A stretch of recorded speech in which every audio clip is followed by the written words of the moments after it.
sebentuk barang bukti saja yang belum tentu terdakwa menghendaki untuk itu, bahwa apa yang kami sampaikan dalam jawaban atas tanggapan penuntut umum terhadap pembelaan kami ini merupakan upaya kami untuk mencoba menjelaskan kebenaran fakta dengan harapan tidak ada pihak yang tersesat dalam mengikuti maupun mengamati proses persidangan ini.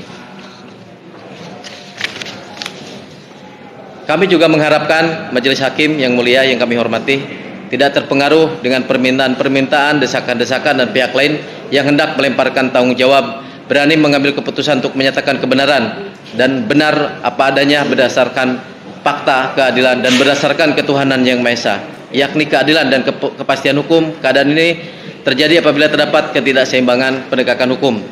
Tanggapan penuntut umum terhadap pembelaan kami seharusnya adalah satu tanggapan terhadap uraian fakta di dalam pembelaan dan diajukan oleh terdakwa Muhammad Yahya Kosasi Selasa tanggal 6 2023 dan menjadi pertimbangan yang berdasar untuk nilai-nilai keadilan. Majelis hakim yang mulia, selanjutnya bahwa setelah membaca dan memahami keseluruhan isi jawaban penuntut umum terhadap pembelaan kami, pada kesempatan kali ini kami memberikan jawaban tanggapan penuntut umum terkait beberapa hal yang memang kami harus nyatakan di sini. Dengan penuntut umum menyatakan bahwa penuntut umum memperbolehkan untuk menjadikan saksi sepihak dan tidak dilandasi oleh bukti-bukti yang dimana ada ketidakcocokan dalam statement seolah ikut serta melemahkan terdakwa Muhammad R. Kosasi. Penghadiran tersebut tidak disertai bukti pembanding, yaitu rekaman CCTV di tempat kejadian perkara. Bahkan jaksa penuntut umum seolah melupakan bukti yang sangat meringankan terdakwa kami Muhammad Yahya Kosasi, jelas mencederai asas non-self incrimination, yaitu asas memberikan kepada terdakwa untuk menjerat atau mengkriminalisasi diri sendiri dalam suatu perkara pidana. Terbaru yang telah diuraikan pada pembacaan sebelumnya, kami menolak penggunaan saksi yang terus berlangsung sampai sekarang ini harusnya dihentikan. Pasti menimbulkan permasalahan yuridis. Adanya alasan klasik di mana keterangan statement dari terdakwa Muhammad Yahya Kosasi yang dia terang benderang masih sehat matanya melihat lampu dalam keadaan hijau, bahkan saksi melihat lampu dalam keadaan merah. Saya nyatakan sekali lagi, lampu hijau menyala itu adalah hak konstitusional setiap warga negara pengguna jalan untuk memakai haknya. Berbanding apabila saya yang mengemudikan sampai orang itu mati karena orang itu jelas-jelas melanggar hukum, melanggar fasilitas negara yang sudah dipersihkan oleh negara. Jadi pada dasarnya terdakwa menyatakan dalam hal ini, dalam kesempatan-kesempatan yang sudah sebelumnya, ini adalah upaya terakhir yang dilakukan oleh kami, bahwa kami menganggap perbuatan dari Muhammad Yahya Kosasi adalah tidak melanggar hukum dan sudah memenuhi norma-norma lalu lintas. Majelis hakim yang mulia, saya persingkat saja. Benarkah surat dakwaan, surat tuntutan saudara penuntut umum didasari adilan ataukah didasari pada nafsu untuk menuntut dan menghukum terdakwa?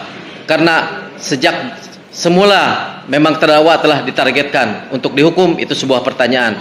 Majelis hakim yang terhormat, saudara jaksa penuntut umum yang kami hormati, saudara terdakwa dan hadirin yang hormati dan sidang yang saya muliakan, saya mengutip sebuah frasa bahwa in dubio pro. Assalamualaikum warahmatullahi wabarakatuh, sahabat Tembakum Indonesia dimanapun berada. Alhamdulillah hari ini tanggal 22 Juni 2023 kita berkesempatan untuk membacakan duplik dari atas replik dari Kejaksaan Jakarta Selatan atau Jaksa Penuntut Umum. Agenda sidang dari Muhammad Yahya Kosasi akan ditentukan pada tanggal 6 bertepatan dengan hari Kamis juga ya, Bu Lena, dengan hari Kamis, bahwa putusan secara mutlak akan disampaikan di tanggal tersebut, dan mohon doa dari seluruh sahabat, kader, keluarga terdakwa untuk mendoakan putusan yang terbaik dari Pengadilan Negeri Jakarta Selatan. Apa yang terjadi ketika putusan itu tidak substansi atau misalkan tidak sesuai dengan kami. Kebetulan klien kami tidak ada mens rea, tidak ada niat jahat, bahkan tidak saling mengenal dengan korban, maka seperti saya bilang bahwa lampu hijau adalah fasilitas negara yang diberikan hak konstitusional kepada individu pengguna jalan untuk tidak dilanggar. Nah, sementara ini keterangan saksi yang tidak substansi dengan sumpah maka bisa dituntut secara pidana ya. Jadi siapapun yang berkepentingan dengan visual ini, hari ini pihak dua perusahaan yang memang dimana memfasilitasi Muhammad Yahya Kosasi sebagai terdakwa, bahwa dia berusaha menjadi seorang karyawan yang baik, ternyata beliau kurang perhatian dari perusahaan ya. Jadi tergantung dari prinsipal kami, ketika nanti kita akan melakukan upaya hukum, melaporkan saksi-saksi fiktif dalam pidana ini, dalam kasus ini ya, termasuk badan hukum perusahaan perseroan terbatas yang terlibat di sini, di mana klien kami sedang melakukan tugas, maka di situ ada hak hukum kami untuk melakukan upaya gugatan perdata kepada perusahaan tersebut, yang mana kami akan menuntut secara material dan imaterial.